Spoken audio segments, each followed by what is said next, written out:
Hello friends, ఇవాళ మనం చేయబోయే స్నాక్స్ ఆలు సమోసా. చాలా ఈజీగా చేసుకోవచ్చు.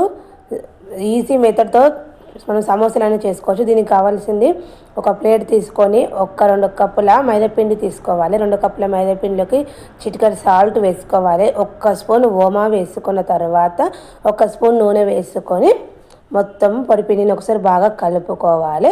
పొడిపిండిని కలుపుకున్న తర్వాత కొంచెం వాటర్ పోసుకుంటూ దీన్ని మనము చపాతీ పిండి ముద్దలాగా కలుపుకోవాలి.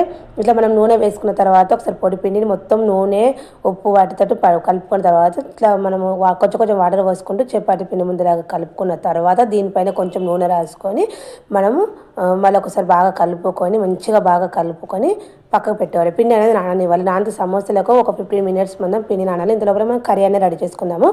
ఒక బౌల్ తీసుకొని ఉడకబెట్టిన ఆలుని వేసుకోవాలి. మెత్తగా చేసుకొని పచ్చిమిరపకాయలు సన్నగా కట్ చేసుకోవాలి. కొత్తిమీర, ఉప్పు, కారము, ధనియాల పొడి, జీలకర్ర పొడి వేసుకోవాలి. చిటికెడు పసుపు వేసుకోవాలి. తర్వాత 2 స్పూన్ల కార్న్ఫ్లోర్ వేసుకున్న తర్వాత ఒకసారి బాగా కలుపుకోవాలి. కలుపుకున్న తర్వాత ఇది కలుపుకొని పక్కకు పెట్టుకోవాలి. మనకు పిండి అనేది నానిపోయింది కదా. మనము ఒక చపాతీ మనకు అవసరం ఉన్నంత పిండి ముద్ద తీసుకొని మనము చపాతీలాగా పెద్దగా తాల్చుకోవాలి. కొంచెం పొడి పిండి చల్లుకుంటూ చపాతీలాగా తాల్చుకోవాలి. మంచిగా చపాతీలాగా ఎంత వీలైతే అంత తాల్చుకున్న తర్వాత ఇది సగం చేసి 4వ భాగం ఇట్లా ఈ విధంగా సగం మలుచుకొని మళ్ళీ సగం మలుచుకోవాలి. మలుచుకున్నాక ఇట్లా కొనకు వీడియోలో చెప్పిన విధంగా పిజ్జా కట్టర్తో ఇట్లా మొత్తం కట్ చేసిన తర్వాత మళ్ళీ ఒక చపాతీని అదే చపాతీని మనం మొత్తం ఈ విధంగా పెట్టుకోవాలి. పెట్టుకున్న తర్వాత దీన్ని 4 భాగాలుగా చేసుకోవాలి. మధ్యలో డైమండ్ షేప్ అనేది రావాలి. డైమండ్ షేప్ వస్తే సమోసా అనేది కరెక్ట్గా వస్తుంది. 4 భాగాలు తీసుకున్న తర్వాత మనం తయారు చేసిన కర్రీ అది ఆలు కర్రీని ఇట్లా మధ్యలోకి పెట్టుకోవాలి. సమోసా అనేది ఈజీగా చేసుకోవచ్చు, ఎవరైనా చేసుకోవచ్చు. చాలా ఈజీగా వస్తుంది. సేమ్ సమోసా లాగానే ఉంటుంది. మనము ఎంత కష్టపడే అవసరం లేదు. చాలా ఈజీ మెథడ్. మనం వీడియోలో చెప్పిన విధంగా ఒక 2 దిక్కులా ఈ విధంగా మలుచుకోవాలి. మలుచుకున్న తర్వాత కింద కొంచెము మనం ఆయిల్లో వేసినప్పుడు బయటికి రాకుండా ఇట్లా చేతిని ఇట్లా ఒత్తుకోవాలి. ఒత్తుకున్న తర్వాత పిజ్జా కట్టర్తో ఇట్లా మనం రౌండ్గా కట్ చేసుకుంటే మనకు షేప్ అనేది కరెక్ట్గా వస్తుంది. ఇట్లా కిందికి కట్ చేసుకుంటే మనకు సమోసా షేప్ అనేది పర్ఫెక్ట్గా వస్తుంది. ఎంత బాగా వచ్చింది చూడండి. మనం ఓడల్లో తయారు చేసుకున్న సమోసా షేప్ వచ్చింది.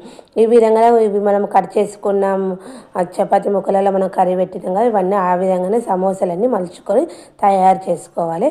డీప్ ఫ్రై సరిపడా ఆయిల్ అనేది పెట్టుకోవాలి.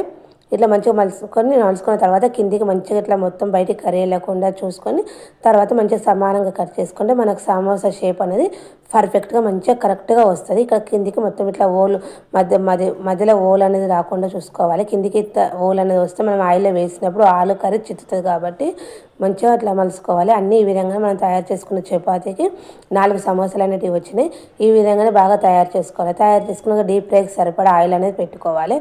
ఆయిల్ పెట్టుకున్న తర్వాత ఆయిల్ అనేది బాగా కాకాక సిమ్లో పెట్టుకొని మనము తయారు చేసుకున్న సమోసాలను వేసుకొని మంచి గోల్డెన్ బ్రౌన్ కలర్ వచ్చే వరకు గోలించుకోవాలి.